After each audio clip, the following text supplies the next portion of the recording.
Tournoi des 6 nations, le 15 de France écrase le pays de Galles et débute parfaitement son tournoi. Largement supérieurs à leurs adversaires, les Français ont livré un récital offensif face au pays de Galles 43-0 ce vendredi soir. De quoi lancer parfaitement les hommes de Fabien Galtier dans ce tournoi de 6 nations, même si le carton rouge de Romain Ntamak, fin de match, est venu ternir l'issue de la soirée. C'est dingue comme ce monde évolue vite. Et le nôtre peut-être plus encore. Voilà un an, quasiment jour pour jour, le 15 de France était plongé dans une profonde sinistrose. Et tous les amoureux de ce sport avec, par la même occasion, encore traumatisés par la terrible élimination en quart de finale de leur Coupe du Monde, privés de leur guide et capitaine Antoine Dupont parti pour son intermède à 7, les Bleus avaient sombré en ouverture du tournoi des 6 nations. Rappelez-vous, c'était déjà un vendredi soir, au stade Vélodrome de Marseille.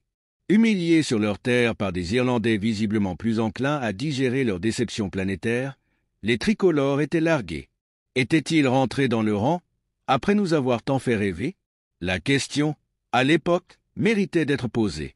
La réponse, aujourd'hui, est évidemment à des années-lumière des craintes d'alors.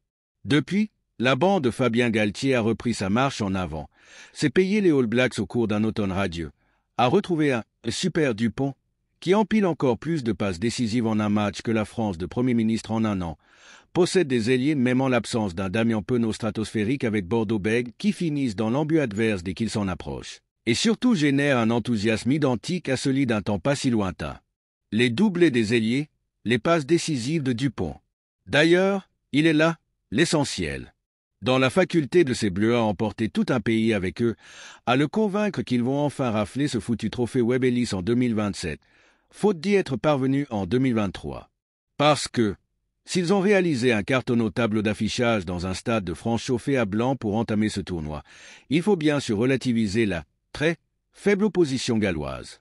Warren Gatland ou pas à sa tête, les vieux Liam Williams et Josh Adams sur le fond du terrain ou pas, ce 15 du Poireau n'en finit plus de s'enterrer. Et qui a bien voulu croire, même après un gros quart d'heure sans le moindre point, qu'il existait un quelconque suspense ce vendredi soir à Saint-Denis?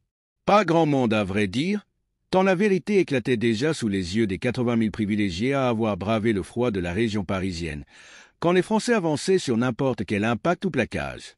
De fait, les coéquipiers d'Antoine Dupont étaient largement supérieurs. Leurs adversaires, qui n'ont de « Diable rouge » que le surnom, l'ont pris en pleine gueule à compter de la 18e minute, lorsque Théo Attisod s'est offert son premier essai de la soirée, lequel se transformerait en doublé 16 minutes plus tard. Louis Biel-Biarrez, jaloux des statistiques de son alter ego palois, 4 essais en 4 sélections. La fusée girondine y allait aussi de son doublé, 23e et 40e, portant son total à 12 marques en 15 apparitions internationales. L'expulsion de Ntamak, seul ombre au tableau. Voilà qui ne suffit pas, pour les raisons évoquées plus tôt, à faire de ce 15 de France le favori de la compétition. Question de calendrier, puisqu'il se déplace 3 fois de rang désormais, notamment en Angleterre lors du week-end à venir, puis en Irlande en mars. Mais cela suffit amplement pour justifier les paroles répétées depuis des semaines sur son obsession de titre. Le talent de cette génération n'a clairement pas été récompensé à la hauteur qu'il le mériterait. Ces Bleus ont placé des premiers actes en face de leurs mots. Tout était réuni pour que la soirée soit parfaite, le staff se permettant même le luxe de garer ses deux joyaux, Antoine Dupont et Thomas Ramos, tôt dans un deuxième acte un brin moins emballant, malgré les nouveaux essais de Marchand, Gaëton et Aldrit.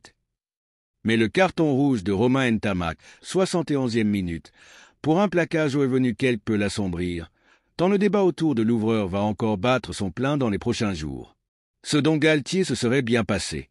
Pourtant, le sentiment qui domine, c'est l'impatience. Celle de connaître la suite. Cette équipe possède absolument tout pour tracer un avenir royal. Et c'est justement dans le temple de Twickenham, et dans un contexte autrement plus complexe, qu'elle devra désormais le prouver. Vivement samedi prochain.